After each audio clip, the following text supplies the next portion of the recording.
สบายดีมื้อนี้มีโอกาสเข้ามาไวเซเลียเนาะพี่น้องเลยมามาแวะห้าน famous food truck ของคนลาวอยู่ไวเซเลียมีชื่อว่า Lady Chicken and Rice ที่ห้านเพิ่นรถเพิ่นก็คันใหญ่แล้วนี่อยู่ใกล้ๆกับติดกับถนนพลาซ่ากับถนนโกเชนนี่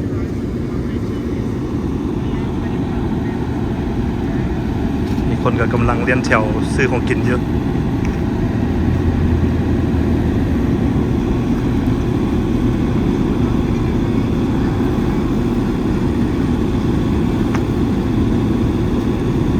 ยังจะมีเขียนว่าลาวคุซินเนาะจะมีเขียนข้าวเหนียวทอดไก่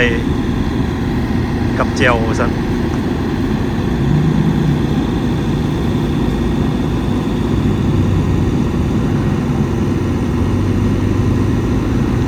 เบิ่งห้างตัวนี้โลเคชั่นเหมาะสมเลยนี่ติดกับแคมทางเลยนี่ก็มีหม่องนั่งกินพี่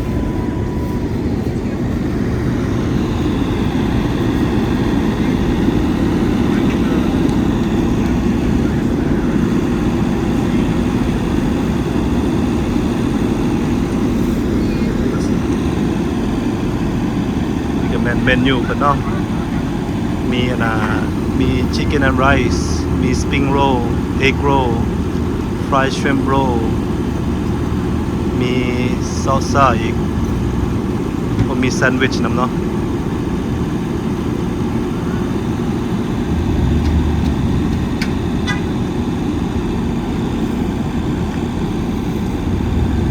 อาหารเพิ่นปีซีแล้วที่อาหารเพิ่นนี่คนมาเต็มเลย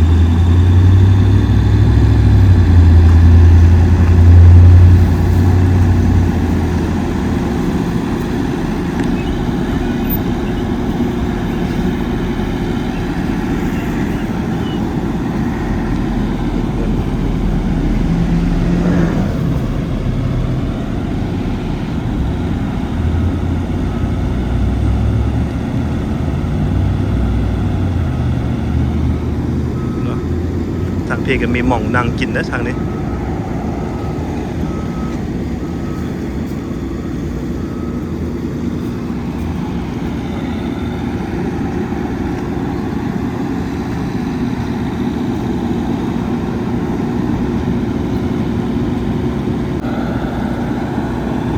โอ้คัสเตอร์เพิ่นก็มาแบบบ่ขาดสายเลยพี่น้อง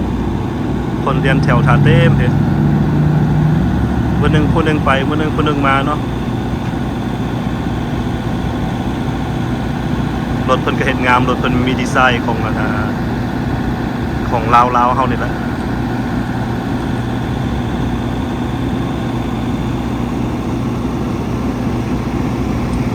โอเคมื้อนี้ก็ได้มาพบนี่ก็เป็นเจ้าของห้านบ่หรือว่าเป็นอาหารลาวอาหารพ่อแม่อาหารข้าวไก่คือ Ladies Chicken and Rice ขายข้าวไก่ Spring Roll Egg Roll ข้าวจีปะเตก็มีคือการชอบนี่ทำขายโม่งมีหลายขายเบิดข้าวหมักหลายมีหมดทุกอย่างเนาะเป็นแบบอาหารลาวเฮาเลยโดยเปิดมาจักปีแล้วนี่โอ้ตัวนี้เอาสิเปิดสิเป็น10 ปีได้อาหารตัวนี้แม่ค่อยสตาร์ท2004ขายตะบ้านขายตะบ้านโดนว่าโอ้เขาจะเปิดอาหารตัวนี้เปิดมาขายให้คนว่าโอ้สิเปิดอาหารนี่เอาเปิดดีว่าตัวเป็นที่หลายเดี๋ยวนี้จะมาพอดีเดี๋ยวนี้มันมีที่กำพรมงครับบ่ได้ยินแต่ชื่อเสียงเนาะมื้อนี้ได้มาโอ้คนก็หลายมาเมื่อกี้โอ้พวกก็เสียบ่ทุกคนเขาโอ้อาหารเขากินตอนเขาเป็นน้อยกับเดี๋ยวนี้ลูกเขากินกับเขาลูกเขาเป็นใหญ่คือกันของเขาตอนเขาเกิดโอ้คนพอดีก็มากินไก่เขาโอ้ก็ดีแล้วครับยังว่านี่ก็ได้มาลองมีแซนด์วิชเอาไก่กับน้ำมื้อนี้สิไปลองเบิ่งแม่นกับกินยังไทยที่บ่พวกกาแฟเลี้ยงนี่ล่ะวันนี้คันอยากแนะนำให้คนมานี่อยู่ไสนี่ address นี่เขาอยู่Goshen กับ Plaza ถนน Goshen กับ Plaza มาเด้อโอเคแล้วคนcustomer เฮาคนอย่างหลายคนพวกก็ใช้เป็นคนแม็กหลายคนแม็กหลายเนาะคนขาวคนดำเข้ามาหมดทุกคนมาอาหารเฮาคนนะว่าอาหารแซ่บเดี๋ยวนี้คือ$3.50ก็กินดีโอเค chicken rice อันเท่าไหร่ก็ chicken rice 350 350 เป็น350เอโรก็การ350เป็นมีสปริงโรเป็นเบิร์ดไว้มาเทรนเนอร์มาตอนเช้าเป็นยังไงสปริงโรเป็นเบิร์ดไว้ โอเคเลยอันแซนด์วิชอันเท่าไหร่แซนด์วิช แซนด์วิชเข้าที่ประเทศซื้อครึ่งนึง$5ซื้อตัวมันเต็ม$10 $10เนาะโอเค เป็นอินทีนี้มาเบิ้งแล้วพวกนี้อาหารชาวเม่เบิร์ดแหละ โอ้ชาวเมง สปริงโรเบิร์ดแหละจังเลยเข้าที่ประเทศมันก็สิเบิร์ด โอ้ขายดีเนาะ ขายฮอตมันเบิร์ดเอวิติ้งกับพวกนี้ ทุก มีฮอต5 โมง โอ้หัน5 โมง ฮอตในโอ้ชักข้าวจะเป็นพันเลยเด้พันข้าว โอ้ต่อมือบ่ เดี๋ยวสักมื้อ โอ้ เอาเอื้อมไก่สักมื้อต้องขายสักมื้อขายไม้สักมื้อขายดีกว่ามื้อเดียวขายข้าวไก่นี่จักถ้วยก็พันปลายถ้วย โอ้โอ้ เป็นข้าวไก่ซื้อๆเอามา แปลว่ามืดเมนูนี่ขายดีหมดทุกอย่างเนาะว้าวดีโอ้ดีใจนำมือใครโอเคอันนี้ก็เป็นห้านของคนลาวเฮาเนาะวันนี้แนะนำซื้ออีกวันหนึงเนาะเมื่อกี้บ่ได้เอาซื้อ ซื้อควายแคเว่น ซื้อแคเว่นเนาะ นี่เป็นอาหารพ่อแม่ เออ พ่อ แม่เริ่มต้นเนาะ แม่บุญเริ่ม เลยโอเคขอบใจหลายแคเว่นขอบใจเด้ออันนี้ก็เป็นห้านของเพิ่นเนาะได้สัมภาษณ์ลูกชายเพิ่นเปิดห้านมาเป็น10 ปีแล้วเพิ่นว่าเริ่มแต่อยู่เฮือนเพิ่นนะเพิ่นก็ปี4ขนาดขายหมดใกล้เป็นพันเท่าพุ่นนะ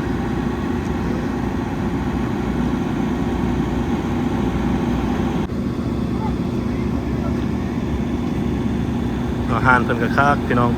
คนมาบุขาด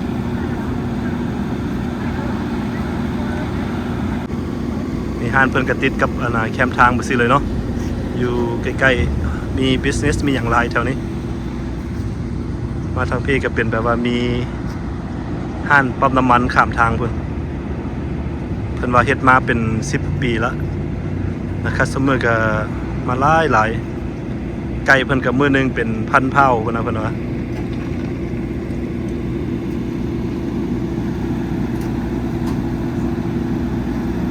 ผู้ใดอยากฮู้ให้เชิญมามาซิมเด้อพี่น้องเพราะว่าอาหารเพิ่นนี่ขายดีขนาด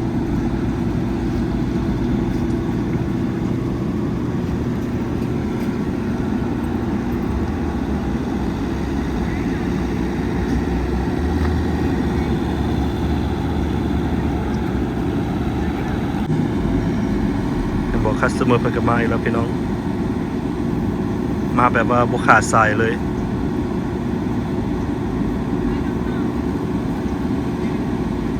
ส่วนหลายตามเฮาเบิ่งนี่ก็มีแต่เป็นคนแม็กหลายเนาะ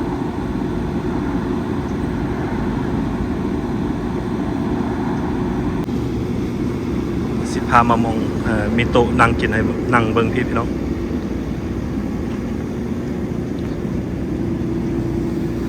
ท่านผู้ใดมีเวลาหน่อยหนึงก็มานั่งลิ้นอยู่แถวนี้เนาะ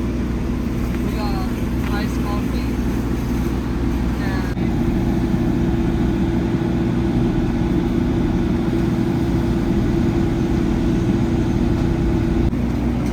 โอเคพี่น้องเขาก็สิพามาเบิ่งเนาะว่ามื้อนี้เขาออเดอร์อย่างไรนี่ในถุงเขานี่ก็มีมีแซนด์วิชเนาะแซนด์วิชแล้วก็มีชิคเก้นไรซ์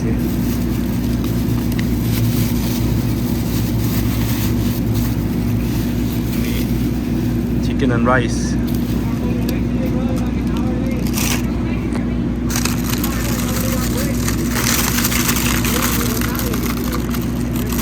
เบิ่งว่าแซนด์วิชอันนี้เป็นจังไดเนาะ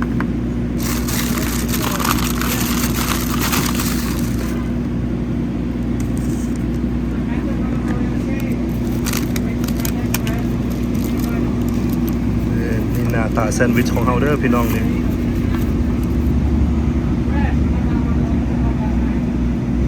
ตามเฮาเบิ่งนี่เพิ่นใส่หมูฝอยน้ำเนาะมีหมูฝอยมีสิ้นหมูมียอ มีแครอท มีไดคอนฮาลาเปโญโอ้มีครบพี่น้องเอาซิมมากันบัดนี้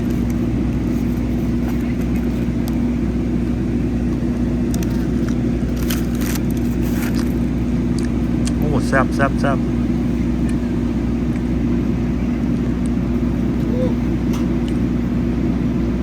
นุ่มๆแบบอันเมเนสนี่หอม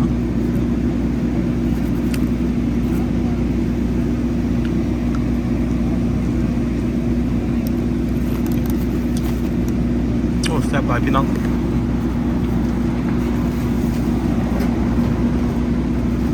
ซีมือน้ำกันโอ้แซ่บหลายกาแฟเป็นก็แบบว่าบุกๆปานใดพอดีแซ่บ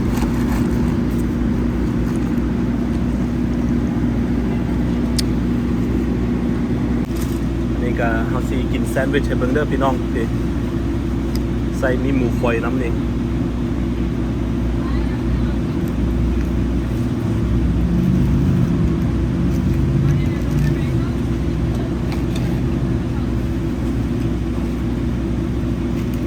โอ้แซ่บพี่น้องแซ่บ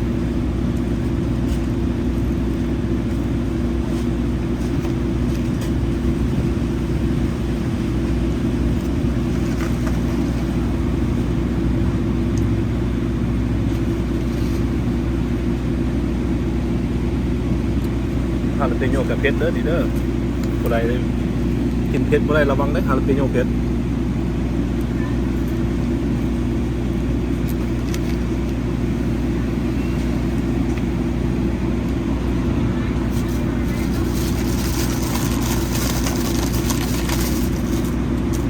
แล้วก็มีซอสใส่ป้อมนี่มีซอส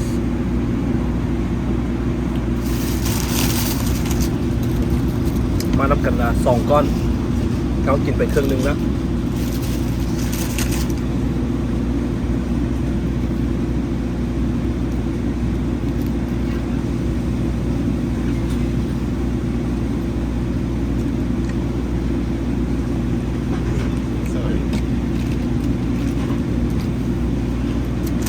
โอ้แซ่บแซ่บพี่น้อง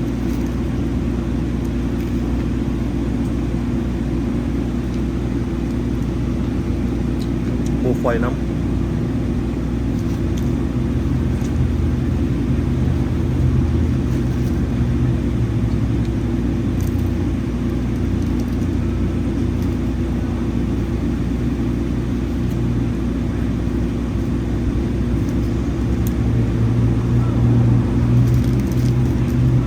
นี่เพิ่นมีเจียวให้คันผู้ใดมักเจียวใส่เนาะออกใส่นี่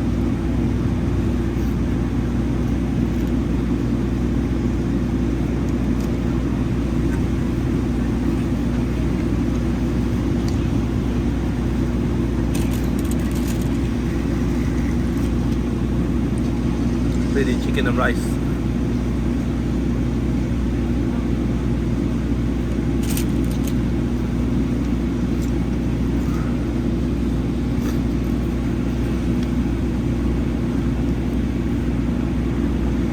ใส่เจียวแห้งแซ่บพี่น้องนี่เจียวนี่หวานน้อยหนึง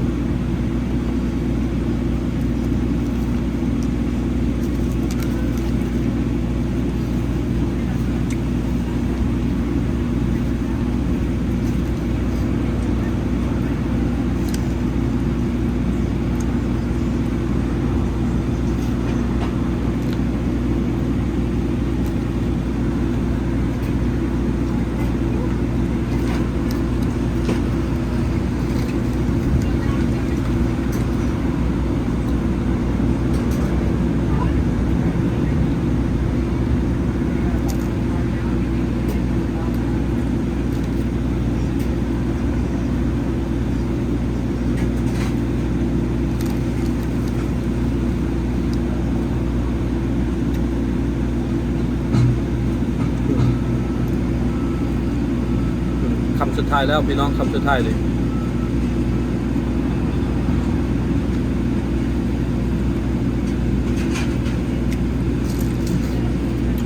แซ่บแซ่บร้ายพี่น้อง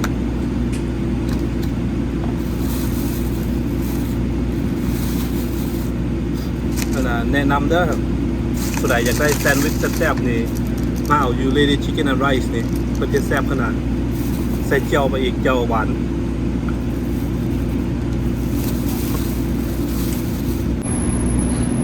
อันนี้ก็แมน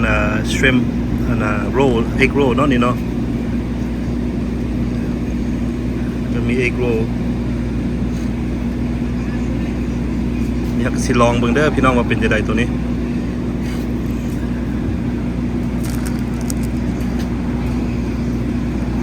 โอ้กรอบกุ้งกระตบกันใหญ่พี่น้องพี่ กำลังเซตไทยที่ให้อีก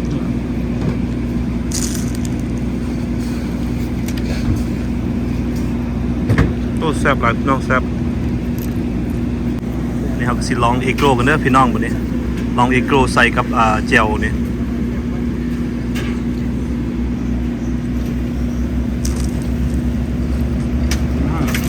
มันเนาะ เอโกรกับคักมันใส่มีแครอทมีผักแคเบจเนาะ